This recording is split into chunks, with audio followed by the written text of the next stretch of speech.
भक्तजनों, आज आप सुने माता पार्वती और एक भक्त की कथा। एक समय काशी में विक्रम चंद नाम का राजा राज करता था। सिंह पराक्रम नाम का राजा का एक साथी था, जिस पर राजा की बहुत कृपा थी। सिंह पराक्रम का जैसा नाम था, वैसे ही उसमें वीरता थी। वो सब युद्धों में आश्चर्यजनक सफलता प्राप्ति करता था और कभी जुए के खेल में हार लगाता तो उसमें भी उसकी जीत होती। उसकी स्त्री का नाम कलकारी थी। जैसा उसका नाम था वैसे ही उसका स्वभाव था।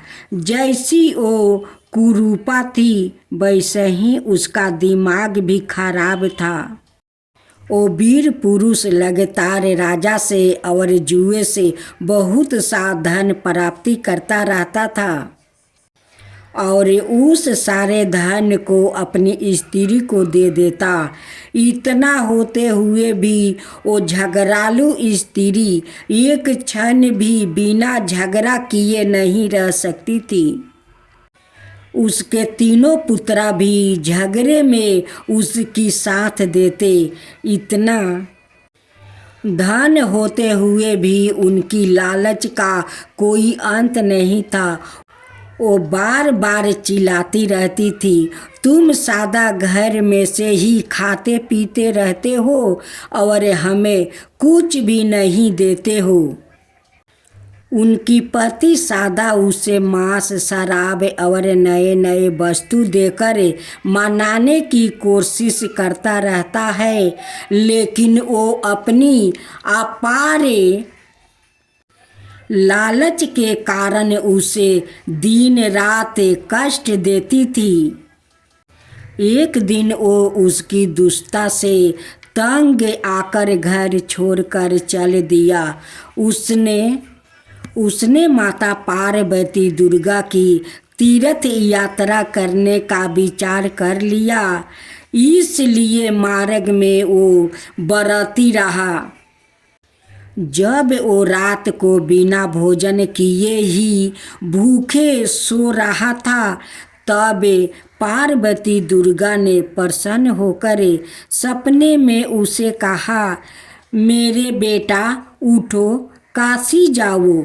वहाँ एक बहुत बड़ा बरगद का पेड़ है, उसकी जड़ को चारों ओर से खोदना, वहाँ तुमको खजाना मिलेगा। उस खजाने में तुम्हें एक मरक तामनी की तस्वीर भी मिलेगी। वो तलवार के फल की तरह अथवा गिरे हुए आकाश के टुकड़े की तरह चमकीली होगी। तुम उसमें झांक कर हर एक पूर्व जन्म का हाल मालूम कर सकते हो। इसके द्वारा तुम्हारे और तुम्हारी पत्नी के पूर्व जन्म का हाल मालूम हो जाएगा। इसे सच्चाई जानकर तुम्हारा शोक दूर हो जाएगा और तुम प्रसन्नता से रहोगे। जब वो जागा तब सपना की याद करके उसने अपना व्रत तोड़ दिया और देवी की आज्ञा के अनुसार काशी चल गया। वहाँ उस बरगद के वृक्ष की जड़ के पास खोदने से उसे वो खजाना और तस्वीर मिल गई। वहाँ उसे पाकर बहुत प्रसन्न हुआ। उसने तस्वीर में देखा तो मालूम हुआ कि उसकी स्त्री पहले जन्म में एक भयंकर सुकरी थी और वो सिंह था। उनकी पूर्व जन्म में कट्टर शत्रुता होने के कारण उन दोनों के बीच की घृणा को दूर करने का कोई उपाय नहीं था, इसलिए उसने अपना शोक और घबराहट छोड़ दिया और अपने लिए अलग स्थान बनवाकर उस खजाने के साथ रहने लगा। कलाकारी के पास धन तो पहले से बहुत था। उसे एक गांव और उसकी गुजर बसर के लिए दे दिया। उसके पास धन और पराक्रम दोनों होने के कारण कई विवाह के प्रस्ताव उसके पास आए। उसने तस्तीरी द्वारा कई स्त्रियों के पूर्व जन्म का हाल मालूम करके उन्हें त्याग दिया। अंत में उसने देखा कि एक स्त्री पहले जन्म में सिंघनी थी। उसने उसके साथ अपना विवाह कर लिया। उस स्त्री का नाम सिंहश्री थी और उसका स्वभाव भी सिंह पराक्रम का जैसा ही था। अब यह दोनों मिलकर बहुत प्रसन्नता से रह रहे थे। जब राजा और रानियों ने यह आश्चर्यजनक कहानी सुनी तब उन्हें बहुत प्रसन्नता हुई और सिंह पराक्रम को उसकी सफलता पर बधाई दी। हम देखते हैं कि लालच और कलह से गृहस्थी बिगड़ती है कि धैर्य धरने से, पराक्रम और उदारता से मनुष्य अपनी गृहस्थी और अपने जीवन को बना सकता है। वो राजा तो माता पार्वती और भोलेनाथ का भक्त था। राजा जितने जुए में धन जीत कर लाता अपना स्त्री को दे देता, लेकिन स्त्री तो बहुत लालची थी। उनका मन ही नहीं भरता था। जितने धन देता था उतना ही उनकी लोभ बढ़ता जाता था। राजा का पत्नी उल्टा चार बातें सुनाती रहती थी। उसलिए राजा घर छोड़कर चला गया। वहाँ पर माता पार्वती उन्हें संभाल लिया। माता पार्वती सपने में राजा को आकर उस धन के बारे में नहीं बताती तो राजा सारा जीवन अपना पत्नी का तानाशाही सहना पड़ता। उसी धन से राजा अपना अलग महल बना लिया और बनाने के बाद अपना दूसरा विवाह करके अपना संसार बसा लिया। भोलेनाथ की जय हो, भोलेनाथ की जय हो, माता पार्वती की जय हो, माता पार्वती की जय हो। एक साहूकार था जो भगवान शिव का अनाय भक्त था। उसके पास धन आए किसी भी चीज की कमी नहीं थी, लेकिन उसकी कोई संतान नहीं थी और वो इसी कामना को लेकर रोज शिव जी के मंदिर जाकर दीपक जलाता था। उसके इस भक्ति भाव को देखकर एक दिन माता पार्वती ने शिव जी से कहा कि प्रभु, यह साहूकार आपका अनय भक्त है, इसको किसी बात का कष्ट है तो आपको उसे अवश्य दूर करना चाहिए। शिव जी बोले कि हे पार्वती, इस साहूकार के पास पुत्र नहीं है, यह इसी से दुखी रहता है।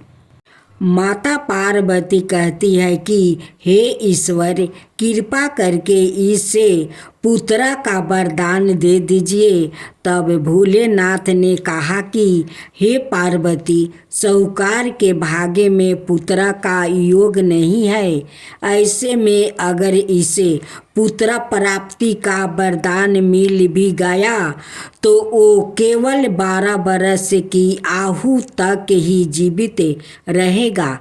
यह सुनने के बाद भी माता पार्वती ने कहा कि हे प्रभु, आपको इस साहूकार को पुत्र का वरदान देना ही होगा। अनाथ भक्त क्यों आपकी सेवा पूजा करेंगे। माता के बार बार कहने से भोलेनाथ ने साहूकार को पुत्र का वरदान दे दिया, लेकिन यह भी कहा कि वो केवल 12 बरस तक ही जीवित रहेगा। साहूकार यह सारी बातें सुन रहा था, इसलिए उसे ना तो खुशी हुई और ना ही दुख। वो पहले की तरह भोलेनाथ की पूजा अर्चना करता रहा। उधर सेठानी गर्भवती हुई और 9 महीने के बाद एक सुंदर सा बालक की प्राप्ति हुई। परिवार में खूब उत्साह मनाया गया, लेकिन साहूकार पहले ही की तरह रहा और उसने लड़का की 12 बरस की आहू का जिक्र किसी से भी नहीं किया। जब बालक 11 बरस की आहू हो गई तो एक दिन साहूकार की सेठानी ने बालक के विवाह के लिए कहा, तो साहूकार ने कहा कि वो अभी बालक को पढ़ने के लिए काशी जी भेजेंगे।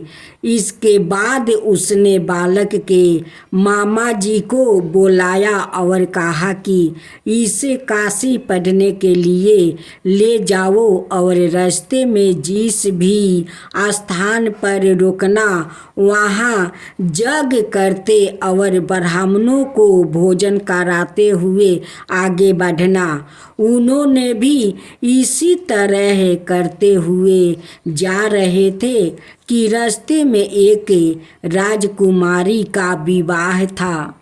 जिससे उसका विवाह होने वाला था वो एक आँख से काना था। तो उसके पिता ने जब अति सुंदर साहूकार के बेटे को देखा तो उनके मन में आया कि क्यों ना इसे ही घोड़ी पर बैठाकर शादी के सारे कार्य संपन्न करवा लिया जाए। तो उन्होंने मामा से बात की और कहा कि इसके बदले में वो अथाह धन देंगे। तो वो भी राजी हो गया। इसके बाद साहूकार का बेटा विवाह की वेदी पर बैठा और जब विवाह कार्य संपन्न हो गया तो जाने से पहले उसने राजकुमारी की चदरी के पल्लू पर लिखा कि तेरा विवाह तो मेरे साथ हुआ, लेकिन जिस राजकुमार के साथ भेजेंगे वो तो एक आँख का काना है। इसके बाद वो अपने मामा के साथ काशी के लिए चल गया।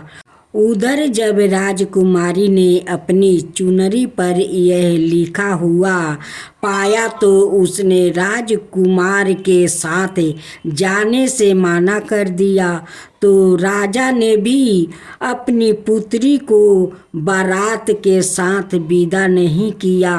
बारात वापस लौट गई। उधर मामा और भांजे काशी पहुंच गए थे।